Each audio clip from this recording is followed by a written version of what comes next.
अस्सलाम वालेकुम everyone, this is Miya Akbar. Hopes आप सब लोग ठीक होंगे और मेरी वीडियोस आपको पसंद आ रही होंगी। आज जी हम लोग लेक्चर 6 करने जा रहे हैं CS 408 का। उम्मीद है कि आपको पिछले लेक्चर समझ आ चुके होंगे। तो चलिए जी अपनी वीडियो करते हैं स्टार्ट। लेक्चर 6 है कॉग्निटिव फ्रेमवर्क। कॉग्निटिव साइकोलॉजी आ गया। लास्ट लेक्चर में हमने कॉग्निटिव साइकोलॉजी को पढ़ा था कि इस कॉग्निटिव साइकोलॉजी के अंदर हम बेसिकली मेंटल प्रोसेस को देखते हैं और ह्यूमन बिहेवियर को देखते हैं। फर्दर हम थोड़ा से ज़्यादा डिटेल में अब जाएंगे। अब इस तरह के हैंडआउट में ना आपके बहुत सारा इस तरह मटेरियल है जिसे हम हाईलाइट नहीं कर पा रहे। लाइक हाईलाइट करते हैं लेकिन आप लोग कह रहे हो तो बहुत लेंथी है, बहुत लेंथी है। तो मैंने ये सारी चीज़ें उठाई और सेपरेट आपके लिए एक फाइल बना दी। चीज़ वही है, बस ये हो गया कि जो हाईलाइटेड चीज़ें थी उन्हें उठा के हम लोगों ने सेपरेट कर दिया। तो चलिए इसी फाइल से अब हम देखते हैं। कॉग्निटिव साइकोलॉजी बेसिकली हमने बात की कि वो ह्यूमन बिहेवियर के बारे में बात करती है और मेंटल प्रोसेस के बारे में बात करती है। यानी साइकोलॉजी की एक ऐसी ब्रांच जिसके अंदर हम मेंटल प्रोसेस और ह्यूमन बिहेवियर को लिंक करके देखते हैं। लाइक इसमें हो क्या रहा होता है कि आपके पास इंफॉर्मेशन प्रोसेसिंग हो रहा होता है। Like notion of information processing, हर वो चीज़ जिसे हम देख सकते हैं, महसूस कर सकते हैं, समझ सकते हैं, इन सारी चीज़ों को हम कहते हैं कि ये इंफॉर्मेशन प्रोसेसिंग है। लाइक इसमें अगर हम देखें तो जो ऑब्जेक्टिव होते हैं ना कॉग्निटिव साइकोलॉजी का, उसे कैरेक्टराइज किया जाता है इंसान की कैपेबिलिटीज उसकी लिमिटेशन के अकॉर्डिंग। लाइक कॉग्निटिव साइकोलॉजी के अंदर हम देखें तो साइकाइट्रिस्ट क्या कर रहे होते हैं, साइकाइट्रिस्ट अपने पेशेंट्स को देख रहे होते हैं। अब वो देखते इस तरह कि उनसे बात कर रहे होते हैं, उनका मेंटल प्रोसेस चेक कर रहे थे। लाइक उनकी मेंटल इंफॉर्मेशन क्वेश्चन हुआ, उसने जो बात की उसका बिहेवियर उसकी बात के साथ कितना तावन कर रहा है उस चीज़ को देखा जा रहा होता है। अब जो पेशेंट है उसके हाथों की मूवमेंट हो गई, उसकी लाइक इरेगुलर मूवमेंट ऑफ उसकी आईज हो गई या कोई भी ऐसी चीज़ जो कि वो आपको बता रहा होता है कि एंजाइटी का शिकार है ये इंसान। तो इस तरह की प्रोसेस को देखा जा रहा था और ये ब्रांच करती है जी कॉग्निटिव साइकोलॉजी, इस बात को डील करती है। फिर जी फर्दर आपके पास आता है कॉग्निशन। कॉग्निशन रोजमर्रा के काम जो आपको सिखाए जा रहे होते हैं ना, उसे हम कहते हैं कि कॉग्निशन है। लाइक जनरल अगर हम बात करते हैं कि आपको मतलब चीज़ों के अंदर लाइक आपको बताया जा रहा होता है कि किस तरह अपने काम को प्रोसीड करना है। फॉर एग्जांपल अगर मैं कहूँ कि एक छोटा बच्चा है को हाथ धोना चाह रहा है, अब उसे हाथ धोना नहीं आते, उसके फैमिली मेंबर्स उसे बताते हैं या कोई भी इंसान उसे बताता है कि हाथ किस तरह धोते हैं। अब ये जो प्रोसेस था ना कि how to wash his hand, तो वो सारा एक नॉलेज को उसने अपने अंदर रखा। अब वो नॉलेज थी वो बच्चे के पास आई, उसकी इन्फॉर्मेशन प्रोसीड हुई, उसने देखा कि ओके फाइन, हाथों पे साबुन लगाना है, देन हाथ हमने वॉश करने हैं। तो ये सारी चीज़ें जो थी उसने क्या किया, इन्फॉर्मेशन को गेन किया। तो हम कहते हैं कि हर वो काम जिसके अंदर आपको इन्फॉर्मेशन मिलती है उसे हम कहते हैं कॉग्निशन है। लाइक आप इसमें देखो तो अंडरस्टैंडिंग आ गई, रिमेम्बरिंग आ गई, रीजनिंग आ गई, अटेंडिंग आ गई। लाइक इसमें हम देखें तो मतलब स्किल्स को एक्वायर करना, न्यू आइडियाज़ को क्रिएट करना। यहाँ पे आपके पास 1960 से 1970 के अंदर हम देखें ना तो कॉग्निशन जो थी ना, कॉग्निटिव साइकोलॉजी जो थी ना, वो एक यूँ समझ लें कि इस एरा के अंदर वो इमर्ज हुई बहुत ज़्यादा। लाइक वो यहाँ पे आके बहुत ज़्यादा इस पे वर्क हुआ। इसी एरा के अंदर बताया गया था कि इंसान एक वक़्त में एक ही चीज़ को याद रख सकता है। फर्दर जी आपके पास नेक्स्ट आपके पास आता है कि मोड्स ऑफ कॉग्निशन क्या है, क्वेश्चन आता है। नॉर्मल है 1993 के अंदर इससे बेसिकली दो जनरल मोड्स इंट्रोड्यूस कराए थे। अब वो दो जनरल मोड्स क्या थे, एक्सपेरिमेंटल कॉग्निशन और रिफ्लेक्टिव कॉग्निशन। याद रखें इसने दो जनरल मोड्स करवाए थे, हम उन्हें हाईलाइट कर देते हैं, experimental cognition and reflective cognition. आपके पास एक एब्रीविएशन थी गूम्स की, like G for goal, O for operation, M for method, S for selection rule.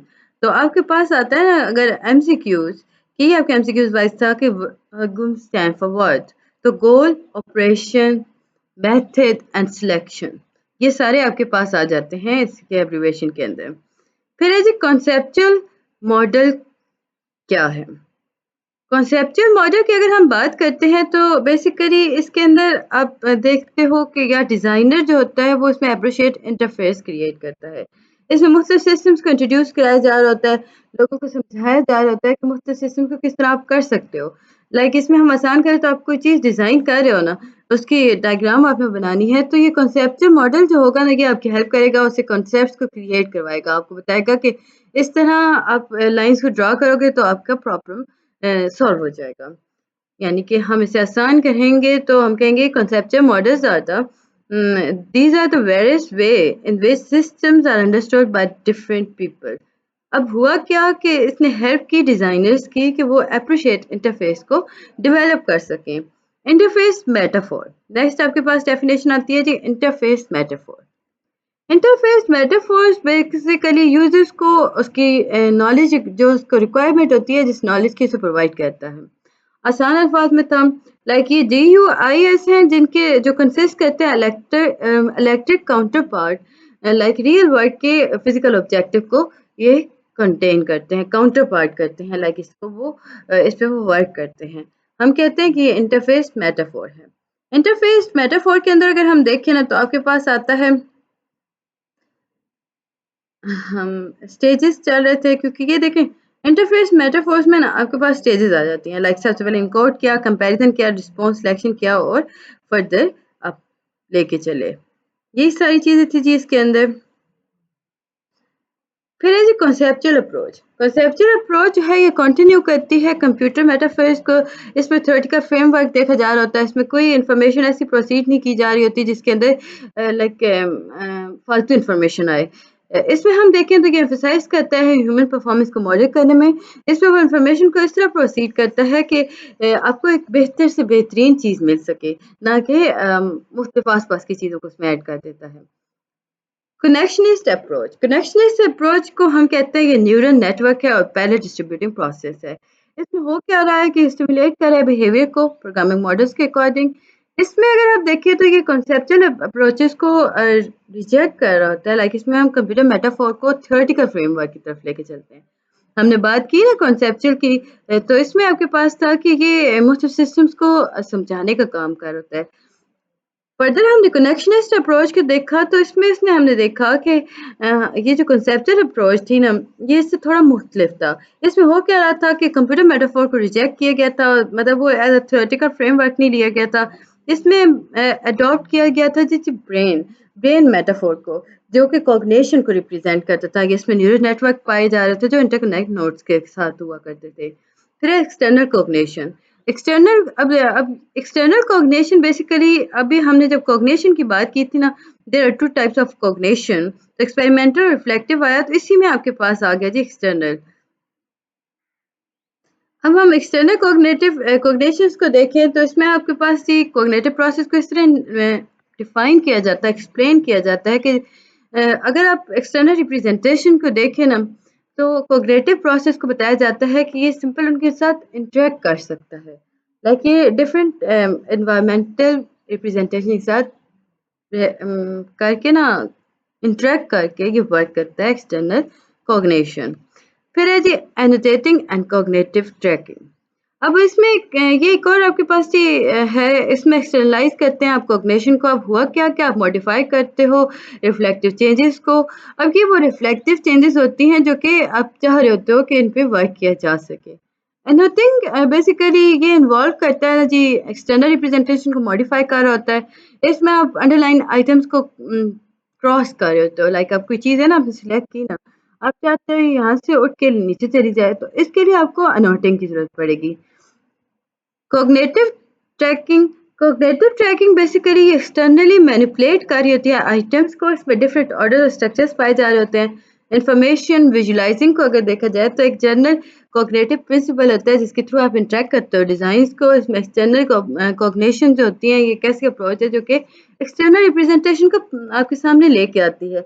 अब ये जो एक्सटर्नल रिप्रेजेंटेशन होती है, ये इंटरफेस कर रही होती है। अब ये इंटरफेस कर रही है, तो हो क्या रहा है, कंप्यूटर ऑफलोडिंग के अंदर अगर हम देखें तो ये आपको मेमोरी लोड को रिड्यूस करने में काम आएगा, ये आपको फैसिलिटेट करेगा। इसी तरह एक्सटर्नलाइज करेंगे जब आप मेमोरी लोड को, हमने बात की कि मेमोरी लोड को रिड्यूस करता है। अब इसमें अगर हम देखें तो आप कैसे रिड्यूस कर सकते हो, आपके पास 3 पॉइंट्स थे। पहले आप रिमाइंड करोगे कि करना क्या है, लाइक अपने मदर्स बर्थडे की बात कर रहे हो, रिमाइंड करोगे कि किस तरह जाना है। सबसे पहले आपको देखना है कि आपके करना क्या है। फॉर एग्जाम्पल हमने कहा कि आपकी मदर्स का बर्थडे आ रहा है, तो क्या करना है। सेकंड आप करोगे कि आपने कब आ रहा है, तो आपने वो देख लिया। अब क्या करना है उसके बारे में हम सोचेंगे, कार्ड खरीदना है, क्या चीज़ लेनी है। फिर आप रिमाइंड खुद को करवाओगे कि व्हेन टू डू समथिंग। अब आप देखोगे कि कौन सी सर्टेन डेट को आपने ये सेंड करना है। सबसे पहले प्रॉब्लम देखी, सॉल्यूशन देखा, ऑप्शन देखे, देन सॉल्यूशन देखा, ये बात इसमें थी। कंप्यूटेशनल ऑफलोडिंग अगर हम देखें तो इसमें आपके पास आता है जब हम मुख्तलिफ टूल्स को यूज़ करते हैं, डिफाइन कर रहे होते हैं, मुख्तलिफ डिवाइसेस को यूज़ कर रहे होते हैं, तो in the process of conjunction. अब कंजक्शन जो हो रही है ये बेसिकली एक्सटर्नल रिप्रेजेंटेशन के साथ हो रही है। इसमें आपको कंप्यूटेशन के बारे में बात की जा रही होगी, ये आपके हेल्प कर रहा होगा, आपको रिप्रेजेंट करवा रहा होगा। तो ऐसे प्रोसेस को हम कहते हैं कंप्यूटेशनल ऑफलोडिंग है। लाइक कंप्यूटर जो होता है वो एक्सटर्नल रिप्रेजेंट कर रहा होता है कंप्यूटेशन के इन्हांस करने के लिए। फिर है जी distributed cognition. Distributed cognition basically ये एक ऐसे थ्योरेटिकल फ्रेमवर्क है जिसके अंदर हम देखें तो ये आजकल बहुत इन हो रहा है। लाइक इसमें गोल प्रोवाइड किया जाता है जिसके अंदर आपको एक्सप्लेन कर दिया जाता है कि इंसान जो है इस लिमिट से आगे नहीं जा सकता। कंसेप्चुलाइज कॉग्निटिव एक्टिविटीज जो होती हैं इसमें एम्बॉयड किए जाते हैं। अब हो क्या रहा होता है कि वर्क कॉन्टेक्स्ट के अकॉर्डिंग इसे सिचुएट किया जा रहा होता है। इसमें हम अगर देखें तो आपको डिस्क्राइब किया जा रहा होता है कॉग्निशन। कॉग्निशन के अंदर हम देखें तो ये डिस्ट्रीब्यूट करता है इंडिविजुअल्स के अकॉर्डिंग पूरे प्रोसेस को, और देन वो इस पे वर्क करता है। तो ये था जी आज का लेक्चर 6। उम्मीद है कि आपको समझ और पसंद आया होगा। काइंडली मेरे चैनल को लाइक और सब्सक्राइब कर दीजिएगा। मिलते हैं नेक्स्ट वीडियो में, तब तक के लिए अल्लाह हाफिज़।